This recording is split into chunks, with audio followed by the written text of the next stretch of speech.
Bonjour et bienvenue dans cette intervention. Je remercie à nouveau nos intervenants de nous avoir permis d'enregistrer cette communication afin de la diffuser plus tard sur le site d'Optique. Voilà, je vous laisse la parole.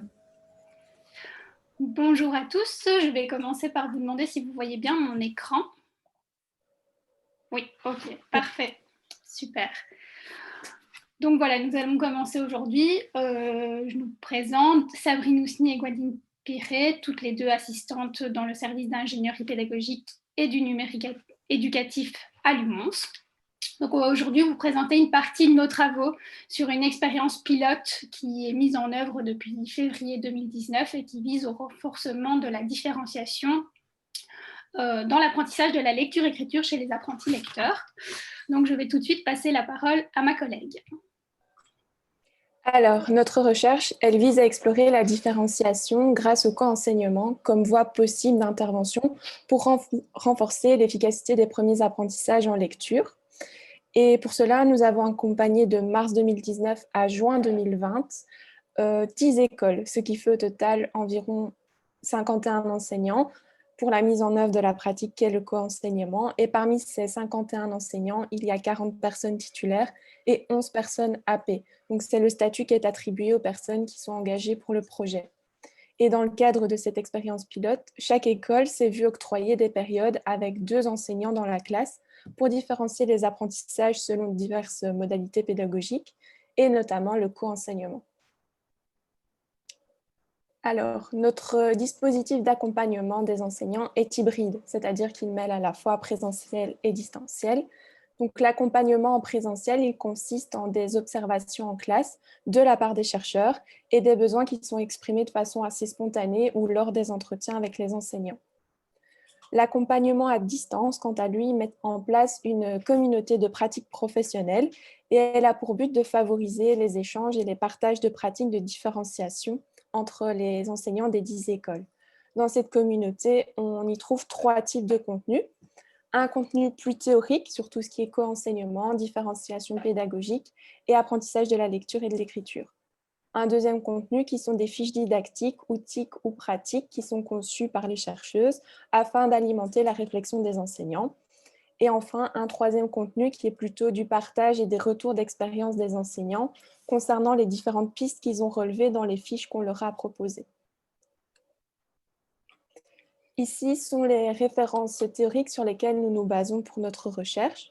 Nous avons donc que la différenciation pédagogique, elle implique d'ajuster son enseignement pour permettre à chaque élève d'atteindre un but d'apprentissage. Et donc, elle favorise la réussite de tous les élèves et elle soutient leur développement de manière assez optimale.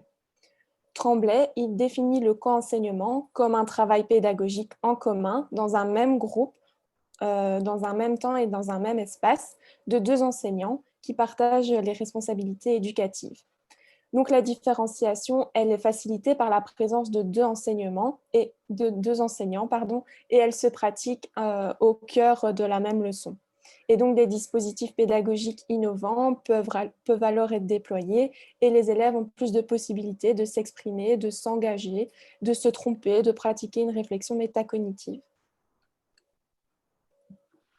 Alors ici, nous vous présentons un visuel des 8 formes de co-enseignement vers lesquelles nous avons dirigé les enseignants participant à l'expérience pilote. Donc voilà, Gwendid vous a brièvement expliqué notre cadre théorique. Je vais maintenant passer plus à la méthodologie et donc à notre dispositif d'accompagnement. Donc, comme vous l'aurez compris, c'est un dispositif qui se veut hybride, qui mêle des aspects en présentiel et à distance.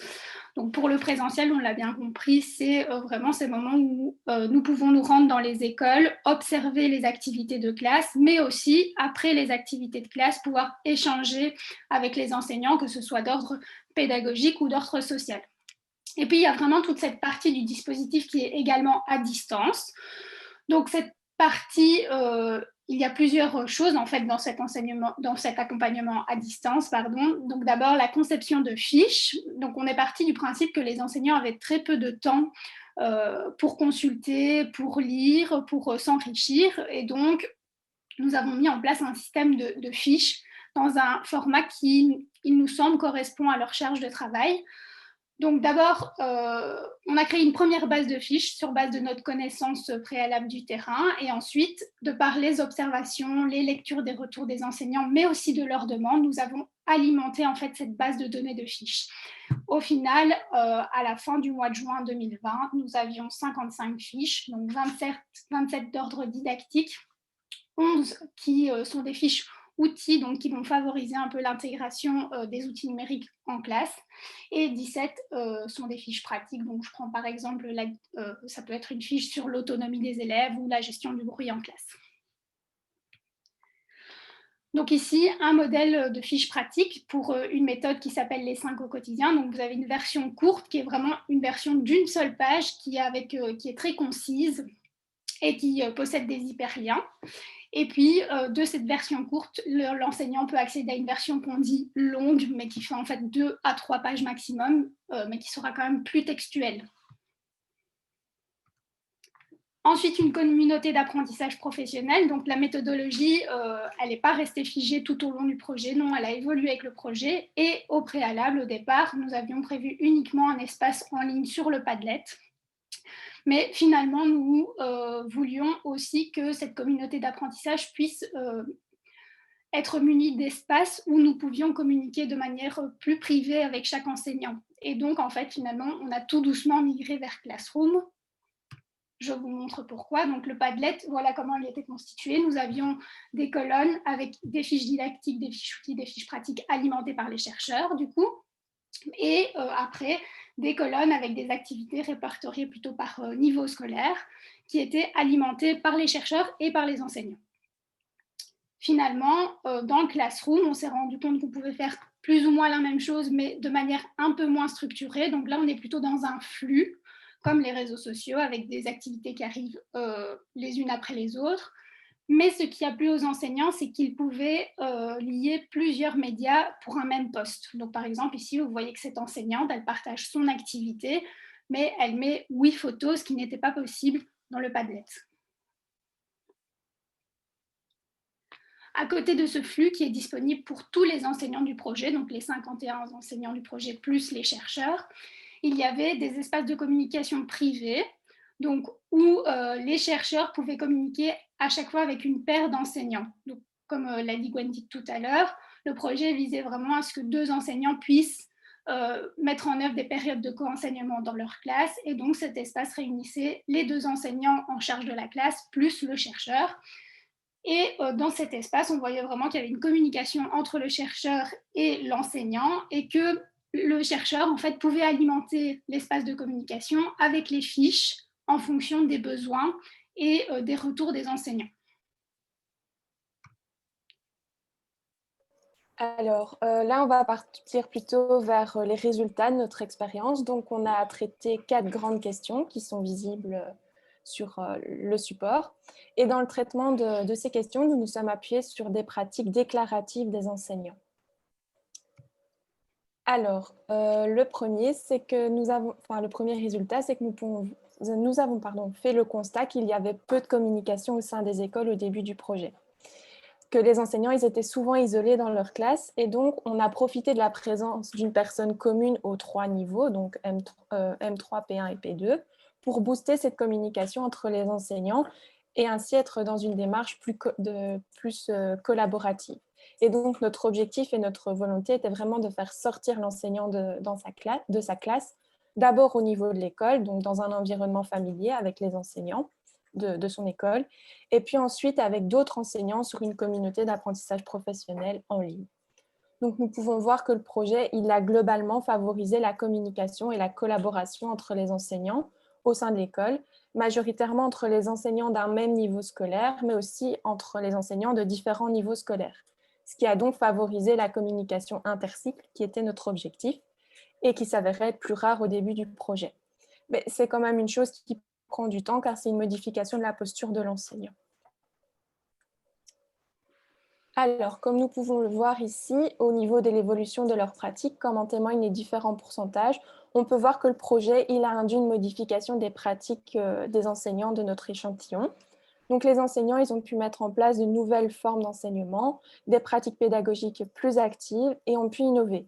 Ils se sentent aussi en majorité plus confiants en leurs compétences et ils s'accordent à dire que le projet a permis un renouvellement des pratiques de la lecture. Au niveau de la différenciation, on voit que quand même 91,2% des enseignants disent que le projet a une influence sur la différenciation. Il a été relevé à chaque fois que les enseignants avaient plus de temps pour s'occuper de leurs élèves, qu'ils faisaient preuve d'une meilleure efficacité pédagogique parce qu'il était plus facile d'aider les élèves quand ils étaient 2 en classe et qu'ils peuvent ainsi faire des observations plus fines et ils peuvent également favoriser tout ce qui est feedback et régulation plus active de leur séquence pédagogique en fonction des besoins de chacun. Ils ont aussi rapporté qu'ils pouvaient se permettre de créer plus de contenu vu que le travail était partagé. Aussi, le projet a profité tant aux élèves présentant des difficultés d'apprentissage en lecture qu'à ceux n'en présentant pas. Aussi, au niveau des apprentissages des élèves, on a vu qu'il y avait des effets positifs sur le développement en français de manière générale et sur le développement de comportements transversaux. Et donc, ces effets, donc ce développement positif, il a été influencé par la forme de co-enseignement choisie, les outils proposés dans les fiches, les méthodes d'apprentissage, la concertation préalable entre la personne AP et le titulaire, le temps d'observation des élèves, le nombre de périodes de co-enseignement et aussi la bonne collaboration entre la personne AP et le titulaire. Donc, une question que nous nous sommes également posée, c'est dans quelle mesure l'accompagnement a-t-il permis aux enseignants de faciliter l'intégration du numérique en classe? Donc, au niveau de l'intégration du numérique, qui est un peu une spécificité de notre service, elle se faisait à 2 niveaux dans cette expérience pilote. Donc, la première, c'était au niveau des enseignants, de par un dispositif d'accompagnement hybride qui sollicite des outils numériques et des compétences numériques de la part de nos enseignants, mais aussi l'intégration des outils numériques directement dans la classe pour favoriser la différenciation dans l'apprentissage de la lecture et de l'écriture. Et donc, pour essayer d'accompagner au mieux nos enseignants, nous nous sommes basés surtout sur leurs freins, qui étaient le manque d'outils adaptés, le manque de temps et le manque de formation. Et donc, concernant le manque d'outils adaptés, nous avons essayé de leur proposer une banque de données qui, il nous semblait, répondait à leurs besoins. Enfin, en tout cas, c'était le cas pour 65% des enseignants qui estiment que les outils qu'on leur a mis à disposition correspondaient à leurs attentes et aux besoins de leurs élèves. Vous voyez qu'il y a 23,5% des enseignants qui n'étaient pas favorables ou alors qui trouvaient que ces outils ne correspondaient pas à leurs attentes et 12% qui n'ont pas testé. Donc, il faut savoir que quand nous sommes arrivés dans les écoles, nous sommes tombés sur des établissements, il est logique et je pense que c'est dans la majorité des cas, c'est ça qui se passe, avec des écoles qui sont peu équipées en Wi-Fi et en outils numériques. Et donc, pour le Wi-Fi, nous avons évidemment insisté auprès des directions pour essayer de booster le Wi-Fi qui nous semble être un préalable à l'expérience pilote, ou en tout cas qui allait vraiment favoriser les conditions d'intégration des outils numériques. Et pour les enseignants qui n'avaient pas d'outils numériques, nous avons mis à disposition des iPads du service. Donc malgré cela, il y a des enseignants qui n'étaient toujours pas convaincus par l'utilisation des outils numériques en classe, notamment pour, par exemple, l'âge des élèves. Ils pouvaient relever que leurs élèves étaient trop jeunes, par exemple, mais bon, on pourra en discuter plus tard, ça, si vous le souhaitez. Et donc voilà. Par rapport aux outils numériques aussi, ce qu'on peut dire, c'est qu'avec le projet, on a vraiment essayé de faire en sorte que les écoles soient équipées. Et donc, 35% des enseignants mentionnent que suite au projet, il y a eu un achat de matériel numérique pour l'école. Donc, le fait que la direction voit que les enseignants aient des projets concrets avec des outils numériques a favorisé l'achat du matériel. On a eu aussi, pour 39% des enseignants, une augmentation de l'accès Wi-Fi, donc c'était vraiment une bonne chose. Et on les a également poussés à compléter des projets écoles numériques. Et à notre connaissance, toutes les écoles ont été lauréates en 2018-2019 et 2019-2020. On voit également une impulsion donnée aux autres collègues. Donc, ce qu'on s'était dit, c'est que tous les enseignants d'une école ne participaient pas forcément à l'expérience pilote. Néanmoins, que le fait d'engager, en fait, d'enrôler des enseignants dans une expérience pilote pouvait donner en fait envie aux autres enseignants qui n'étaient pas dans l'échantillon du projet, d'aussi intégrer des outils numériques. Et on peut voir que pour un enseignant sur 2, ça a été le cas. La question numéro 3 consiste à déterminer les conditions de succès pour assurer un accompagnement efficace à distance et en présentiel. Et donc, voilà, ce qui ressort de cet accompagnement, c'est que finalement, les aspects en présentiel semblent vraiment importants pour les enseignants. Donc, on peut voir que dans la plupart des cas, on a vraiment un aspect globalement positif, mais c'est un peu plus mitigé pour les aspects à distance. Donc, par les aspects à distance, j'entends le suivi, donc l'espace d'échange en ligne, et la communauté de pratique qui n'a, dans notre cas, pas forcément pris. Et donc, je profite de cette difficulté pour passer à la 4e question qui va un peu plus développer justement les difficultés rencontrées lors de la mise en place du dispositif hybride. Donc, les difficultés pour le présentiel, en tout cas, c'était vraiment cette envie de proximité pour les enseignants qui était opposée malheureusement au manque de temps. Donc, on voit vraiment des enseignants qui demandent plus de contact réel, une réunion entre les différents participants du projet, être plus présents, des rencontres sans les enfants à des moments opportuns. Et en fait, on s'est rendu compte que quand on a voulu mettre ça en place, malheureusement, c'était très difficile parce qu'il fallait trouver des périodes où tout le monde était disponible. Et ça, c'est quelque chose de très compliqué. Et ce n'est pas par manque de volonté des enseignants, ils ont vraiment des horaires chargés et en ce moment encore plus. Et alors, au niveau de l'aspect à distance, on peut voir que ça a vraiment moins fonctionné que l'aspect présentiel et nos hypothèses sont les suivantes. La première, c'est que les tâches à distance, en fait, demandent un travail qui est perçu comme supplémentaire pour l'enseignant, car il doit les effectuer, ces tâches, il doit les effectuer en dehors des heures hebdomadaires de classe. Et une deuxième difficulté, c'est que cette gestion de l'espace d'échange en ligne a été attribuée à un seul enseignant. Et donc, initialement, bien que ces espaces d'échange en ligne étaient prévus pour réunir le titulaire de la classe, la personne AP et le chercheur avec l'ambition de favoriser la collaboration, dans les faits, la gestion de l'espace d'échange, il a été attribué à un seul enseignant. Et donc, c'était lui qui était en charge de la lecture des ressources et des échanges avec le chercheur. Alors, cet enseignant qui était vraiment en charge de cet espace d'échange en ligne, il a pu apporter une expertise nourrie de ses lectures et nous émettons l'hypothèse, et je vois le temps qui change, c'est stressant votre petite image avec le temps qui change, je termine. Donc, il a vraiment pu arriver en classe nourri de ses lectures et de ses échanges avec le chercheur. Et en fait, c'est à cet enseignant-là qu'a été attribué les nouvelles connaissances et les changements de pratique dans la classe, ce qui est une bonne chose pour cet enseignant. Mais nous pensons en fait que cette expertise qui a nourri l'enseignant qui venait sur l'espace d'échange en ligne, c'est à lui qu'a été attribué finalement les nouvelles pratiques. Donc, c'est une bonne chose pour cet enseignant, mais du coup, c'était pas totalement transparent. En tout cas, il y a vraiment eu une dérive de la méthodologie et du coup, nous allons y travailler pour la suite de ce projet. Et donc, je vais clôturer en abordant quelques perspectives. Et donc, le projet, il a été renouvelé pour une 2e année, mais avec un accompagnement beaucoup plus léger de la part des chercheurs et aussi une diminution du nombre de périodes qui a été accordée à l'école, donc aux 10 écoles. Et donc, ce suivi plus léger, il sera mené par le chercheur à distance. Mais l'accompagnement à distance, comme on a vu précédemment qu'il avait été évalué assez négativement par les enseignants, il a été repensé.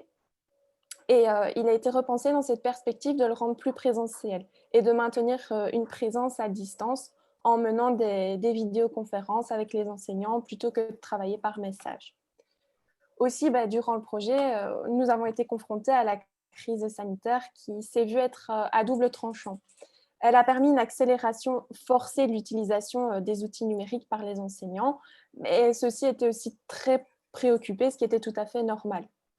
Et aussi, la dernière perspective que nous aborderons, c'est plutôt une recommandation. Selon nous, dans l'idéal, les heures réflexives accompagnées par un chercheur ou un conseiller pédagogique ou un technopédagogue, elles devraient être intégrées à l'horaire des enseignants.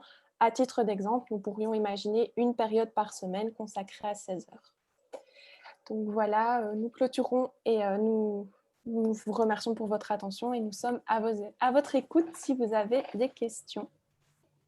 Merci beaucoup pour avoir respecté le timing. Désolée que ça vous ait un petit peu stressé. Oui, c'est juste un peu perturbant de voir les couleurs qui Je changent. voulais pas vous interrompre. Donc, Non, il n'y a pas de souci. on va faire notre silencieux. Voilà, je vais maintenant interrompre l'enregistrement afin qu'on puisse passer aux questions. Je vais juste